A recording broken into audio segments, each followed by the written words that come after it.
Em nome da ignorância por um lado, em nome da inexperiência por outro, mas em nome do comodismo de outra parte.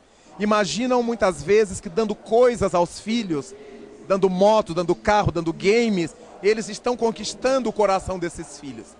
Mais importante para os pais não será dar coisas, será darem-se aos filhos. A maioria de nós, que já passamos dos 40, dos 50 anos de idade, fomos criados numa época em que os nossos pais não tinham coisas materiais a nos dar. Mas eles nos acompanhavam, eles sabiam onde é que a gente estava. Não era a época dos celulares. E com os celulares os filhos mentem, dizem que estão num lugar, estão no outro. E os pais confiam. Enquanto os pais, as mães conseguirem dormir meia-noite, 1, 2 horas da madrugada sem saber onde estão seus filhos, eles não poderão se queixar depois das consequências quando a polícia bate a porta dizendo que foram mortos nas estradas por corrida de carro, ou que estão encharcados de droga, ou perpetrando crimes na sociedade. É importante que os pais aprendam que não é sem razão que Deus os faz nascer primeiro, antes dos seus filhos, para que a sua experiência norteie os filhos, e não para que os filhos norteiem os pais.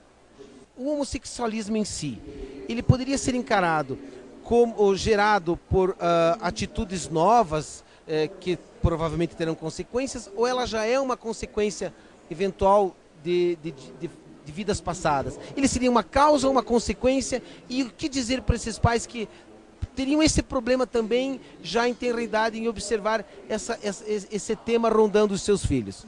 Vejamos que nós encontramos as duas possibilidades.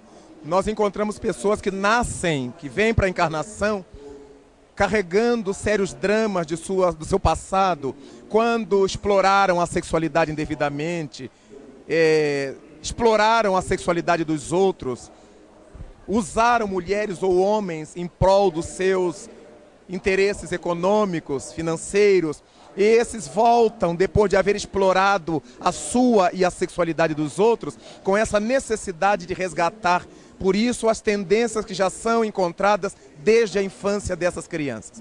Mas encontramos outros que nascem com potencialidades para seguir a masculinidade ou a feminilidade, mas que são dirigidos pela educação que recebem. Ao ver o pai maltratar a mãe, eles passam a tomar o lado da mãe, a se identificar com a feminilidade e a odiar a masculinidade covarde. Muitas vezes, a forma cultural onde eles são cuidados, os filmes, os brinquedos, o abandono que eles recebem por parte dos pais. Seria bom que os pais, mesmo identificando as tendências, as inclinações homossexuais dos filhos, levassem-nos consigo para o campo de futebol, para cortar cabelo junto, para conversar junto, para viajar junto. Mas os pais abandonam os filhos nas mãos das escolas, dos instrutores, e certamente isso lhes redundará na fixação de certas inclinações. As filhas devem ser levadas por sua mãe ao cabeleireiro, à costureira, à modista, as coisas que as mulheres fazem, para que culturalmente esses espíritos se ajustem àquela realidade em que reencarnaram. A doutrina espírita nos ensina, a partir do Livro dos Espíritos, que quando nós estamos no além, o que mais nos interessa não é se a gente vai nascer homem ou mulher, é o gênero de tarefa, é a missão que a gente vai desempenhar aqui. E isto é que determina o tipo de morfologia que a gente vai escolher, se a gente vai nascer como homem ou como mulher. Mas quando chegamos à Terra, salvos casos de expiações que a gente já traz do passado, nós somos alvos, somos vulneráveis às influências do meio ambiente. Embora a gente não seja produto do meio, mas nós sofremos influências do meio. E se não houver uma contra-influência, nós somos arrastados pelo meio.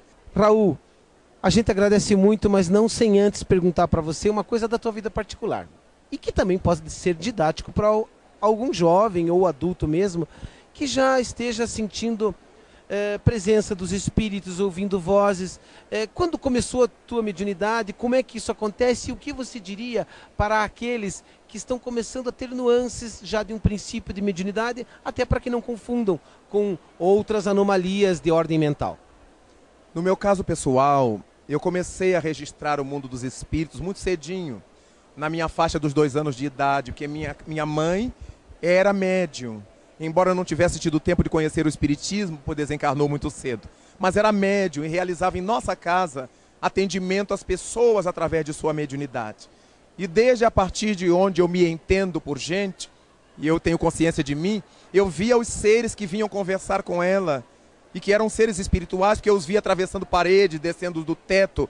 Graças a isso, então, eu fui criado num meio mediúnico, em que minhas irmãs eram médiuns, eu tinha sensibilidade mediúnica, meu pai tinha inspiração mediúnica, e a partir disso eu pude entrar para a igreja católica, porque não se conhecia na minha época de infância centros espíritas. E na igreja católica aquelas criaturas continuavam a me aparecer.